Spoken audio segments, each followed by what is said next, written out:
Oh, it smelled like fumes, dust, debris. At 10 o'clock this morning, the wind shifted and the black cloud that made the sun look like the moon smothered the city of Conyers. At the Briar Creek apartment complex, Conyers police went door to door, notifying residents of an evacuation. They became a part of the story they were watching on TV. Tell them I have an empty school bus that's coming out. Juanita Perez volunteered to translate for officers, trying not to alarm residents. We're asking everyone to evacuate. They don't really act scared or nothing like that because they've been seeing the news, you know, so they more or less know what's going on. The wind shifted itself a little bit. Very grateful to have her help. County employees were pressed into service as school bus drivers to transport the evacuees to shelters. You're a mechanic, but they've enlisted you to do this? Yes, they, on occasions like this, they asked us to help out. On his bus was a young mother and her 5-month-old daughter. Que si estás curada lo que está pasando.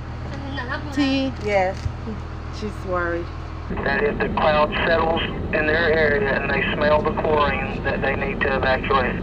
At busy I-20 Conyers exits, businesses like Walmart were evacuated. Chris Osborne found the doors locked when he came to work this morning.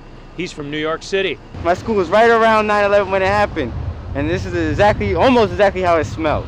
As serious as it is, it's not 9/11. Rufus Ivy, who required special assistance to evacuate his apartment, perhaps summed it up best. Just the pain, that's what it is, that's all.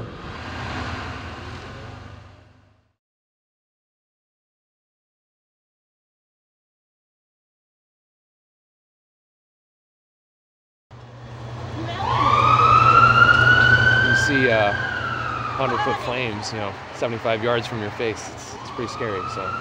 The massive fire started as the sun came up, catching residents in the middle of their morning routines. Got out of the shower and was shaving and smelled something burning. Ran inside, ran to the kitchen, making sure there was nothing in the kitchen. Looked outside and saw flames crawling up the side of the building, right on the very bottom corner. Brad Soshnick called 911 and began banging on doors to help evacuate the building. But one couple was trapped in a second-floor condo. As the fire spread and the smoke grew thicker, the two wrapped themselves in sheets and jumped into a wooded area below. Everyone was running up to help the people that were yelling for help in the woods, and just tried to pull them out. I hope they weren't too hurt. They were taken away by ambulance, while as many as 40 firefighters worked to contain the fire. It's really scary to see this so close. You never think it can happen to you.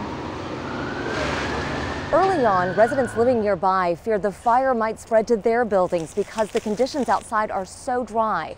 But fortunately, there was very little wind, giving firefighters the advantage.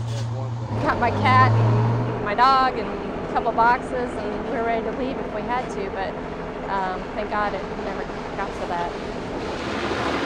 The fire destroyed 2 buildings, one of which collapsed, making the search for the cause more difficult.